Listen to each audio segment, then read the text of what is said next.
Mga ka-A to Z, handa na ba ang inyong Valentine's surprise para sa inyong special someone? Nakabili na ba ng bulaklak? Kung hindi pa, bagsak presyo pa rin sa Dangwa Flower Market ang iba-ibang klase ng bulaklak. Habang papalapit kasi ang araw ng mga puso, unti-unti na rin itong magmamahal. Pero ano nga ba ang kahulugan ng mga bulaklak na yan na tipo niyong ibigay sa inyong special someone? Alamin sa balitang A to Z hatid ni Naomi Almojano.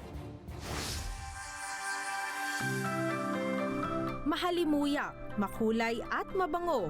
Sino ba namang hindi kikiligin kapag nakatanggap ng ganitong regalo sa Valentine's Day?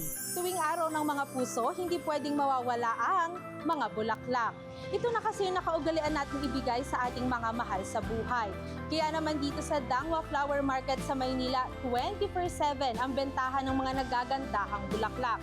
Sa ngayon, ayon sa mga nagtitinda dito, mura pa ang bentahan ng mga bulaklak. Pero pagdating nila ng February 12 to 13, inaasahang magmamahal na ang karamihan dito. Ang magkakaklasing ito na mula pa sa Taguig City, maagang bumili ng mga bulaklak para makaiwas sa dagsa ng mga tao at pagtaas ng presyo ng mga ito. Fillers lang din po, tsaka isang nagbo-bloom daw po. Ito yung pinili ko kasi medyo mura-mura, tsaka yun lang po yung kaya ng budget. Mas masarap daw kasi sa pakiramdamang magbigay, lalo na kapag sariling ipon ang pinambili sa mga ito. Masarap po sa pakiramdam kasi nabibigyan ko sila ng mga bagay na sa puso ko. Like, hindi ako nag po ng kapalit, pero masarap po sa puso. Pinakamasarap po pakiramdam doon yung makikita yung reaction niya. Gusto ko lang po siyang makita masaya. Para naman sa dalagang si Catherine, feeling beautiful at nakakahaba ito aniya ng hair.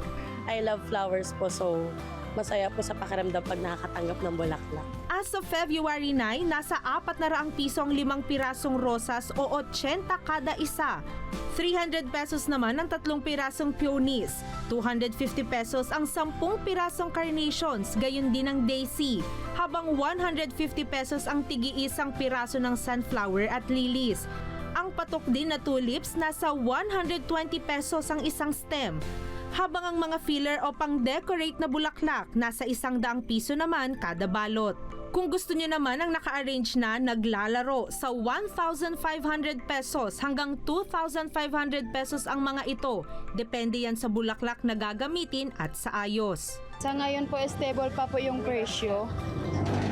Okay naman po, padagsa-dagsa na po yung mga tao. Aniya, kagaya noong mga nakaraang taon, rosas pa rin ang pinakamabenta sa lahat ng bulaklak.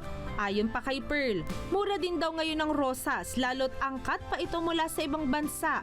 Factor din kasi ang panahon sa Pilipinas noong nakaraang taon. Pero tips sa lahat ng nagbabalak magbigay ng bulaklak sa kanilang loved ones. Alamin ang kahulugan ng mga ito bago bumili para tagos sa heart ang feels. Ayon sa Flower Aesthetics website na Coma Blooms, walang hanggang pagmamahal ang pahiwatig ng rosas, lalo na kapag pula.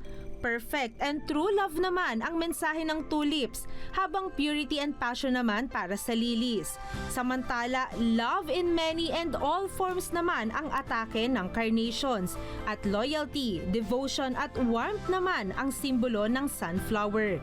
Pero sa kabila ng mga ito, paalala na hindi kailangang gumastos ng malaki sa anumang material na bagay para maiparamdam ang pagmamahal. Sapat na yung tapat ka at totoong nagmamahal. Para sa Balitang A to Z, Naomi Almojano.